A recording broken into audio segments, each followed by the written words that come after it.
Welcome back, beer tubers. It's Ryan back with another episode of San Diego Beer Vlog. Today we're going to look at a beer from Karl Strauss Brewing Company here in San Diego. This is their two Tortugas. This is the second beer in their 12 days holiday beer series that they're doing. It's going to go all the way until, you know, all 12 beers are out, which I believe like 2021, something like that. But this is the second one. And the specs on this one, I got the sheet from them. This is 11.1% ABV and 25 IBUs. They're using pretty light malt-based pale white wheat, Cara Belge, Cara Munich 2, hops are Bravo and Willamette, using a Belgian Abbey yeast, and they added in some dark Belgian candy sugar. So let's get this thing opened up. I've tried this twice now, once with the brewery with Brewmaster Paul and Melody and marketing, and the other time was at Draft at the Carlsbad Brewery. This won a bronze medal at the 2011 GABF, so they did a little sneak preview at the brew pubs for people who are ready to try it, because this is a mid-November release. So by the time you see this video, it will hopefully start coming out on shelves. It's a very clear beer. It's not bottle conditioned. We got about a finger of a very kind of light tan. You can see some alcohol legs on there. It's a big 11% beer. I mean, it's a big, good beer. It has a real nice sort of ruby color to it. Not too dark. I've seen some darker quads. This one's kind of on the lighter side. Let's get the nose on it. A lot of fruitiness on this beer. You definitely get some nice yeast esters back there, little tinges of spice. Definitely getting that sort of cherry raisin notes on the nose. And there's some of that, you know, sort of sugary notes, you know, like a caramelized sugar character in there as well. It has a sweeter aroma. The yeast esters kind of balance that out, and then it has a big kind of breadiness coming from that pale malt base. So let's dig in. Can't wait. Cheers.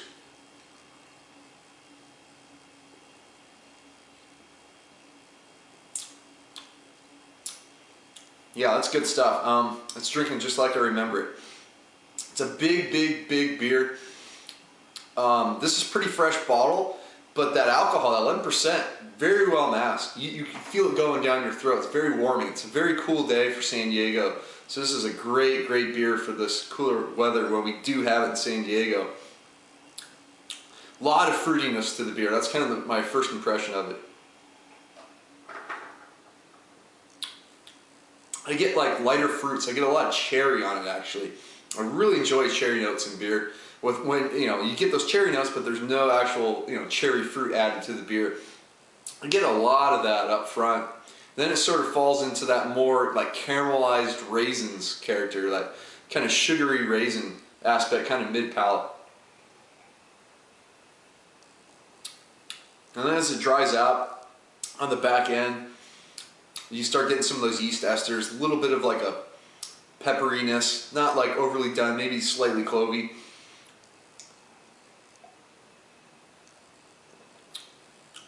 Maybe like just a hint of like banana in the back end too with that yeast.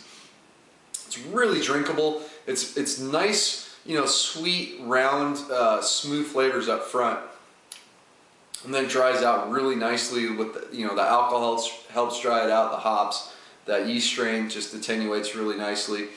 Yeah, big thanks to Brewmaster Paul. He pretty much gave us the recipe when we were visiting the brewery. Check out Chris at Beer Geek Nation's tour video of that. And we got to drink this with him, talk about it. It was a very fun experience. This is a really nice American quad. Not quite like a traditional Belgian style, like a Rochefort 10 or a Westvleteren 12. You know, it's not quite that style. This is more of a brighter American take on the style, and I think it really works. Hides the alcohol really well. I mean, this thing's gonna age into a beer fairly soon, where you're just not really gonna be able to detect that 11%. My main complaint is, since I'm gonna be buying some bottles and aging them until the series is done, it's not bottle conditioned. You know, I mean, it would be nice if they could do a bottle conditioned version of this beer, but I really like this one. The better American quads I've had. It doesn't quite go up to that level of the authentic Belgian one, so I'm going to go B+ for Karl Strauss's two Tortugas. Highly recommend picking this one up if you like American style quads. It kind of reminds me of some of the other ones like Avery's Reverend slightly, and there's some other the lighter quadruples I've had. Iron Fist brews one locally. They did for their anniversary. I mean, it has some similar characteristics. It's definitely a little lighter on the character, but this beer should age nicely. Get some oxidation notes in there, kind of bring out even more of the fruitiness. I think the darker fruits will come to the forefront too as it ages. So check it out. It's going to wrap it up for this episode of San Diego Beer Vlog. Until next time, please comment and subscribe. Cheers.